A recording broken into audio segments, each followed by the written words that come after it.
আইন কানুন বদলে যাচ্ছে দেশে। চালু হচ্ছে ভারতীয় ন্যায় সংহিতা, চালু হচ্ছে নতুন 3 অপরাধমূলক আইন।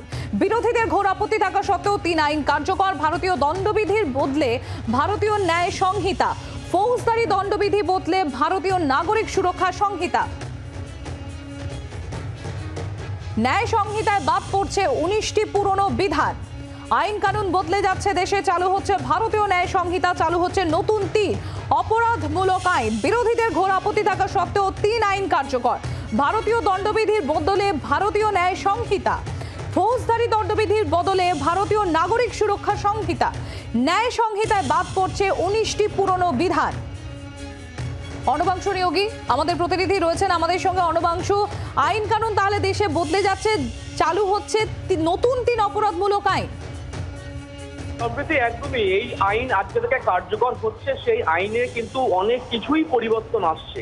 বিশেষ করে এই আইন নিয়েও কিন্তু আইনজীবীদের মধ্যে একটু মতানৈক্য রয়েছে। অনেকে বলছেন এটা পুলিশি একটা আইন করা হয়েছে, পুলিশের হাতে সমস্তটাই তুলে দেওয়া হয়েছে ক্ষমতা। কারণ তারা কেন বলছে, তাদের ব্যাখ্যা হচ্ছে এটাই যে পুলিশ তদন্তের ক্ষেত্রে যে বলা হতো যে আমরা 14 ডেজ অর্থাৎ 14 দিনে পুলিশ কাস্টডি, কিন্তু এই জায়গায় দাঁড়িয়ে নতুন আইনে সেটাকে 40 দিন করা হচ্ছে। এমনকি এই 40 দিনের মধ্যে যদি জুডিশিয়াল কাস্টডি হওয়ার পর পুলিশ বা তদন্তকারী সংস্থা মনে করেন অভিযুক্তকে আবার জিজ্ঞাসাবাদ করতে হবে বা কাস্টডি দিতে হবে, তাহলে কিন্তু আবার তারা ফিরতি পাবেন। অর্থাৎ একটা ব্যক্তিকে 40 দিন কিন্তু পুলিশি হেফাজতে রাখার একটা নতুন আইন কার্যকর করা হয়েছে। এছাড়া বলা হচ্ছে কিন্তু এছাড়াও শাস্তিদের ক্ষেত্রে কিন্তু অনেক কিছু বলা হয়েছে। সন্ত্রাসবাদে যুক্ত অভিযুক্তদের ক্ষেত্রে কিন্তু প্যারোলের কোনো সুযোগ থাকছে না। যাদের বিরুদ্ধে ইউএপিএ অ্যাক্ট থাকবে তারা কিন্তু কোনোভাবে প্যারোলে ছাড় পাচ্ছেন না। এবং মহিলাদের সংরক্ষণ, তাদের নিরাপত্তার দিকটা মাথায় রাখা হয়েছে। যেমন 12 বছরের নাবালিগকে ধর্ষণ করার ক্ষেত্রে যাবজ্জীবন অথবা মৃত্যুদণ্ড পর্যন্ত দেওয়া হচ্ছে। আর যদি কেউ গণপিটুনির ক্ষেত্রেও কিন্তু মৃত্যুদণ্ডের নিদান দেওয়া হচ্ছে। একাধিক ক্ষেত্রে কিন্তু নিয়ম এসছে, নতুন আইন চালু হচ্ছে, আজকে থেকে সেটা কার্যকর হচ্ছে।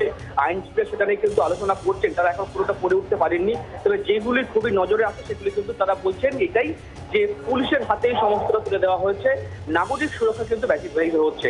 উচিত অবশ্যই, সেই কারণে আজকে হাইকোর্টে আমরা দেখেছি আইনজীবীরা যাতে বিক্ষোভ দেখাচ্ছে, একাংশ বিক্ষোভ, তারা কাজে অংশ নিচ্ছেন না আজকে কলকাতা হাইকোর্ট। অনবাংশু, আমি এই জায়গা থেকেই তোমার কাছে আসবো, তবে একটু সঙ্গে থাকো। আপনাদের আরো একবার জানাবো, আইন কানুন বদলে যাচ্ছে দেশে, চালু হচ্ছে ভারতীয় ন্যায় সংহিতা, চালু হচ্ছে নতুন 3 অপরাধমূলক আইন। বিরোধীদের ঘোর আপত্তি থাকা সত্ত্বেও 3 আইন কার্যকর। ভারতীয় দণ্ডবিধির বদলে ভারতীয় ন্যায় সংহিতা, ফৌজদারি দণ্ডবিধির বদলে ভারতীয় নাগরিক সুরক্ষা সংহিতা। ন্যায় সংহিতায় বাদ পড়ছে 19টি পুরনো বিধান। আমি আবারও চলে যাবো, আমাদের প্রতিনিধি অনবাংশু নিয়োগী রয়েছেন আমাদের সঙ্গে। অনবাংশু, তুমি যে বলছিলে যে আইনজীবীদের একাংশ তারা বিক্ষোভে সামিল হয়েছেন, তারা প্রতিবাদ করছেন, কোন জায়গাটায় সমস্যা বলে তারা তুলে ধরছেন, কি কোন কোন বিষয়ের প্রতিবাদ তারা করছে? দেখো, তাদের প্রতিবাদের মূল বিষয় হচ্ছে মূলত যে পুলিশের হাতে যে তাদের হাতে ক্ষমতা থাকছে। যদি ধরাও একজন ব্যক্তি অভিযুক্ত অ্যাকিউজড, এতদিন তারা জানতো যে 14 দিনের মধ্যে পুলিশকে একটা পিসি পিরিয়ড থাকতো, তার মধ্যে পুলিশকে একটা প্রাইমারি ইনভেস্টিগেশন শেষ করতে হতো। এখন সেই সময়টা 40 দিন, তার মানে একজন ব্যক্তি তিনি 40 দিন থাকবে পুলিশের হেফাজতে, তারপর এটা বিচার প্রক্রিয়ার মধ্য দিয়ে শুরু হবে এবং তারপর তিনি ছাড়া পেতে পারে বা নাও পেতে পারেন যদি দোষ না থাকে। তাহলে এতটা সময় দীর্ঘায়িত কেন করা হলো? একজন ব্যক্তিকে 14 দিনের পরিবর্তে পুলিশ হেফাজতে 40 দিন থাকার, এটা কিন্তু অবশ্যই একটা সংবিধান বিরোধী এবং মানুষের যে অধিকার তার বিরোধী। তারা সেই কারণেই বলছেন যে আমরা এটা অবশ্যই চাই এখানে আরো চেঞ্জেস আসুক, তারা এতে আরো সংশোধনী আসুক, যাতে এই সময়সীমাটা না থেকে আগের মতো 14 দিন পিরিয়ডে ফিরিয়ে দেওয়া হোক। এছাড়া বলা হচ্ছে যে পুলিশ তাহলে ইচ্ছা মতো কিন্তু তারা কিন্তু মানুষজনকে আটকে রাখবে এবং পুলিশ ইন্টেনশনালি তারা কিন্তু এটাকে ইউজ করবে। এই তাদের বক্তব্য প্রেক্ষিত সেইটা। তাছাড়া কিন্তু একাধিক অন্য ক্ষেত্রেও কিন্তু অনেক চেঞ্জেস এসছে। যদি চালক বলা হয়, কোনো অ্যাক্সিডেন্ট হয়, চালক অসতর্কতায় কোনো ব্যক্তির মৃত্যু হলে সেই সময়সীমাটা 2 থেকে 5 বছর জেল করা হচ্ছে। চিন্তায় কোনো ঘটনা জরিমানার পাশাপাশি সর্বাধিক 3 বছরের জেল আছে চিন্তা যদি কেউ করে। তদন্তের সময় পুলিশ যদি বয়ান নথিভুক্ত করে, সেটিকে কিন্তু পুলিশ অবশ্যই যখন বিচার প্রক্রিয়া হবে সে সময় তারা ইউজ করতে পারবে।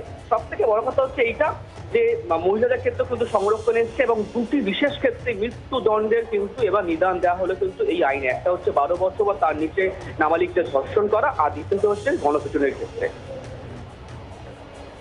আরেকটি গণপিটুনির ক্ষেত্রে বললে অনবাংশু?